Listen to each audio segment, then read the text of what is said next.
నేను ఆ మాటలు అప్రిషియేట్ చేస్తున్నాను సార్.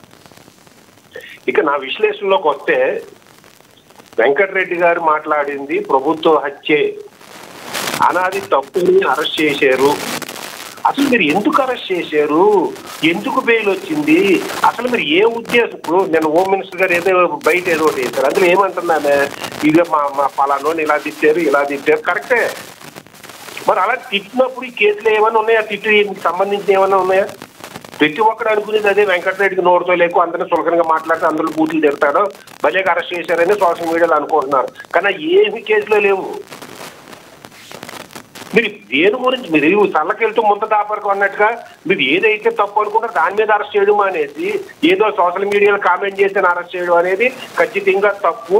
ప్రభుత్వం దుందుడికి చర్య తీసుకుంటే ప్రభుత్వం యొక్క చేతకానితనం, ప్రజల్లోకి మరొకసారి ప్రభుత్వం యొక్క డొల్లతనం, హోంశాఖ యొక్క డొల్లతనం, ఈ కోఆర్డినేషన్ లేకపోవడం అనేది మరొకసారి బయటపడ్డది.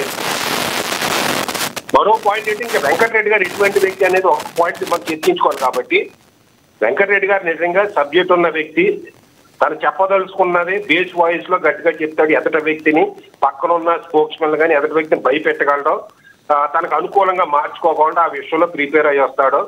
దాన్ని అప్రిషియేట్ చేయాలండి. కానీ అతనికి నోటు దూరుస్తాను అంటారా, నోటు దూలంటారు, ఏదంటే అన్నది కానీ అది ఎక్కువ ఎదటోని చులకనగా మాట్లాడతాడు. ఎప్పుడు నిజంగా తెలివైనోడు ఎప్పుడు కూడా ఎదట వ్యక్తిని తెలివి తక్కువ అని అందండి. తెలివి తక్కువ వాళ్ళు మూర్ఖులు అంటారు, ఎదటి వ్యక్తిని మూర్ఖుడు నీ దగ్గర సబ్జెక్ట్ లేదని. అటువంటి స్వభావం మార్చుకుంటే వెంకటరెడ్డి గారికి ముందు ఖచ్చితంగా భవిష్యత్తు ఉంటుంది. అయితే ఇలా మూర్ఖంగా మాట్లాడితే మాత్రం యారు బెయిల్ వస్తే వచ్చేసి ఉండొచ్చు, యారికి తెలియదు, కూటమి ప్రభుత్వం ఫెయిల్ అయితే ఫెయిల్ అయ్యి ఉండొచ్చు, ఇంకొకసారి ఇరికించిన ప్రయత్నిస్తారు. ఈ ప్రభుత్వం కాకపోతే ఇంకో ప్రభుత్వం ఇరికిస్తారు. స్పోక్స్ మన్ అనేవాడు నోటు తుడుచుతానో, నోటు దోల, ఎదటోని మూర్ఖులుగా చూడటం, ఎదటోని చురకం చేసి మాట్లాడటం అంత మంచిది కాదండి. అయితే ప్రభుత్వం అరెస్ట్ చేసేటప్పుడు కొన్ని బేసిక్స్ ఫాలో అవ్వకపోవడం, పోలీసులు సివిల్ డ్రెస్ లో వెళ్ళడం అనేది, తర్వాత మా ఇంట్లో ఫోన్ ల్యాండ్ ఓవర్ చేసుకున్నారు అన్నది, తర్వాత తొందరపాటు నోటీసు, ఇవన్నీ కూడా గత ప్రభుత్వం చేసిందే. వాళ్ళే కొత్తగా ఏం కనిపెట్టలే. వైసీపీ అధికారులు ఉన్నప్పుడేమో మీరు ఇదే విధానాలు ఫాలో అయ్యి ప్రతిపక్షంలో ఉన్నప్పుడు సూక్తులు పాటించాలి, నీతులు పాటించాలి అంటే మీరు పాటించిన దానికి వాళ్ళు ఎందుకు పాటించారు? మీది రాజకీయ పార్టీ, వాళ్ళదే రాజకీయ పార్టీయే. మీరు అధికారంలో కోసమే ప్రయత్నిస్తున్నారు, వాళ్ళ అధికారంలో ప్రోత్సహిస్తున్నారు. అందుకని ప్రతిపక్షంలో ఉన్నప్పుడు జ్ఞానం వచ్చినప్పుడు, రేపు అధికారం వచ్చినప్పుడు మనం ఒళ్ళు దగ్గర పెట్టుకుని ప్రవర్తిస్తే, పరిపాలిస్తే రేపు వచ్చే మనకి ఇటువంటి అగచాట్లు రావండి. ఇంకోటి ఏంటంటే, ఇప్పుడు వెంకటరెడ్డి గారిని వదిలేశారండి. లేదు ఇప్పుడు లక్ష్మణ్ రావు గారు ఏమంటున్నారు, నా దగ్గర కేసు ఉంది రేపు వెళ్తానంటున్నారు.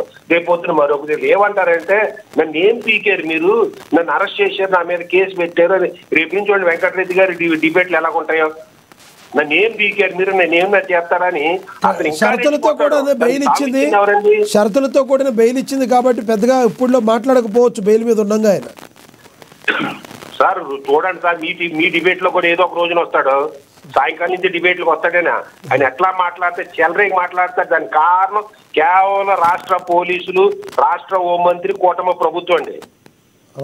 ఇది పక్కా కూటమి ప్రభుత్వం యొక్క వైఫల్యం, పోలీసుల యొక్క దుందుడొక చర్య అంటారా మీరు?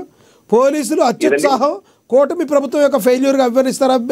ఈయన అరెస్ట్ చేయడం కావచ్చు, ఈయన అరెస్ట్ చేయడం కావచ్చు, ఒక్క మాట, ఈయన అరెస్ట్ చేయడం కావచ్చు, ఈయనకి బెయిల్ రావడం కావచ్చు, ఈ రెండింటికి మధ్య పోలీసులు కూటమి ప్రభుత్వం యొక్క ఫెయిల్ గా మీరు వివరిస్తారా? సార్ బెయిల్ రావడం అనేది కోర్టుకి సంబంధించిందండి. అయితే పోలీసులు ప్రజెంట్ చేసే విధానాన్ని కూడా, సపోజ్ పోలీసులు బెయిల్ రావాలనుకున్నప్పుడు సరిగ్గా ప్రజెంట్ చేయకపోతే బెయిల్ వస్తుంది, లేదా సరైన ఆధారాలు లేనప్పుడు కూడా బెయిల్ వస్తుందండి. దీనికి దానికి లింక్ కాదండి. అసలు ఒకసారి బ్యాక్గ్రౌండ్కి వెళ్తే, ఈ కూటమి వైసీపీ ప్రభుత్వం కానీ, లేదా రాజశేఖర రెడ్డి గారి కుటుంబం కానీ, లేదా చంద్రబాబు నాయుడు గారి కుటుంబం కానీ, వీళ్ళు ఒకరికొకరు విమర్శించుకుంటారు కానీ యాక్షన్ తీసుకోవాలనే ఆరోపణలు ఉన్నాయండి. వివేకానంద రెడ్డి గారు సరిపోయినప్పుడు కానీ, లేదా బాలకృష్ణ గారి ఇంట్లో కాల్పు జరిగినప్పుడు కానీ, లేదా ఈ ఇవన్నీ పరకామణి కేసు కానీ, లేదా పింక్ డైమండ్ మాహితీలో ఒక్కరొకరు విమర్శించుకుంటారు కానీ యాక్షన్ తీసుకోవడం, లేదా రాజశేఖర రెడ్డి గారు అవినీతి మీద కానీ, లేదా చంద్రబాబు నాయుడు గారు అవినీతి అంటాం కానీ, జగన్మోహన్ రెడ్డి వీళ్ళు పుస్తకాలు రిలీజ్ చేసుకుంటారు, విమర్శించుకుంటారు, మైకులు ముద్దుకోరు, రెచ్చిపోతుంటారు కానీ యాక్షన్ తీసుకోరండి. ఆ ఆరోపణ ప్రజల్లో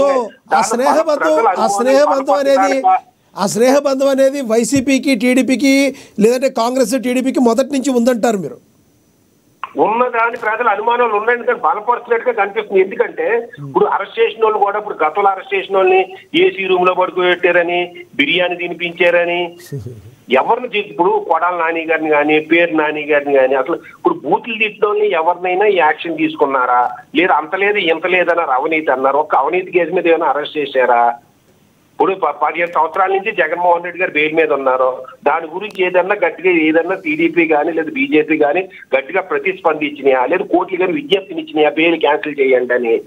నేను అనేది అన్ని కూడా ఇలా తిట్టుకోవడానికి, మైకుల ముందు తిట్టుకోవడం, ప్రజలను పిచ్చోళ్ళు చేయడానికా లేదా నిజంగా మీ ఇద్దరి మధ్య శత్రుత్వం ఉందా లేదా మిత్రత్వం ఉందా అనేది ఒకసారి ఆలోచించమని చెప్తున్నాను నేను. రైట్, చివరిగా చెప్పండి సార్, సమయం తక్కువ ఉంది, కంప్లీట్ చేయండి సార్. కేసులు పెట్టి ఇలా బెయిల్ అదే రోజు బెయిల్ రావడం తప్పు కదండి, రావాలి, ప్రతి ఒక్కరికి రావాలి. బెయిల్ వస్తే ప్రభుత్వం అబాజ్ ఫాలో అవుతుంది. దీనివల్ల అందరూ కూడా ఫీల్ అవ్వాలి. ఇప్పుడు ఇవాళ విజయ్ కుమార్ గారు, విజయకరణ్ గారు అంత మౌనంగా మాట్లాడడానికి, ఆ మాటలు అర్థం చేసుకుంటే అర్థమవుతుంది ఎంత తెలుగుదేశం కార్యకర్తలు ఎంత ఫీల్ అవుతున్నారు అనేది. దాన్ని ప్రభుత్వాలు అర్థం చేసుకోవాలి, హోమ్ మినిస్టర్ గారు అర్థం చేసుకోవాలి, పోలీసులు అర్థం చేసుకోవాలని నేను కోరుకుంటున్నాను. రైట్ సార్, ధన్యవాదాలు మీ అభిప్రాయాన్ని తెలియజేసినందుకు. విజయకరణ్ గారు కంక్లూడ్ చేయండి సార్. సార్, వెంకటరెడ్డి నిన్న అరెస్ట్ చేసిన తర్వాత కూడా ఈరోజు కూడా చాలా చంద్రబాబు గారి గురించి, ఇప్పుడు వయసు పైబడినాక కొన్ని హెల్త్ ప్రాబ్లమ్స్ వస్తాయి. దాన్ని కూడా అప్పుడు చంద్రబాబు నాయుడు గారు అరెస్ట్ సమయంలో అవి పెట్టుకున్నారు, ఈ పెట్టుకున్నారు. అడగలే, కన్నుపోయింది, కూర్చోలేకపోతున్నాను, నిలబడలేకపోతున్నాను అడగలే. లేదంటే కేసులు పెడతారనే భయంతో ఢిల్లీ వెళ్ళి పారిపోయి లోకేష్ లాగా అమిత్ షా కాలు పట్టుకోవాలా? విన్నారండి, అమిత్ షా కాలు పట్టుకున్నంట.